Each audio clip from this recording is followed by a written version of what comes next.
చాలని దుస్తువులు తీస్తే అతని ఒంటి నిండా దుర్వాసన వచ్చింది.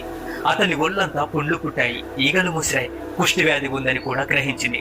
అతని ఒంటికి సంపంగి తైలం పూసింది, గోరు వెచ్చని నీళ్లతో స్నానం చేయించింది, చేనేత వస్త్రాలు చుట్టింది, చక్కని భోజనం పెట్టింది. అదే కంచంలో తాను కూడా తిన్నది. పక్క మీదకు చేర్చింది, విసురుతూ కూర్చుంది. జ్వరంతో అతడు రాత్రికి రాత్రి ప్రాణాలు వదిలాడు. అప్పటి ఆచారం ప్రకారం సహగమనానికి పూనుకుంది. తల్లి బంధువులు తల్లడిల్లినా ఆగలేదు గండకి. తాళి కట్టిన భార్యలా తల్లడిల్లిపోయింది. తను కూడా చాలించాలనుకుంది. ఉన్న ధనమంతా పేదవాళ్లకు పంచిపెట్టింది. దాన ధర్మాలు చేసి దహన కార్యక్రమానికి శవం వెంట మేళ తాళాలతో వెళ్ళింది. శ్మశానంలో చితి పేర్చింది. ఆ శవానికి తానే నిప్పంటించింది.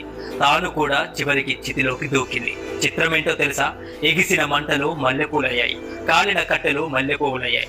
లక్ష్మి సమేతంగా శ్రీ మహావిష్ణువు ప్రత్యక్షమయ్యాడు. గండకి చూస్తూనే ముగ్ధురాలయ్యింది. చేతులు జోడించి శ్రీమన్నారాయణుడికి నమస్కారం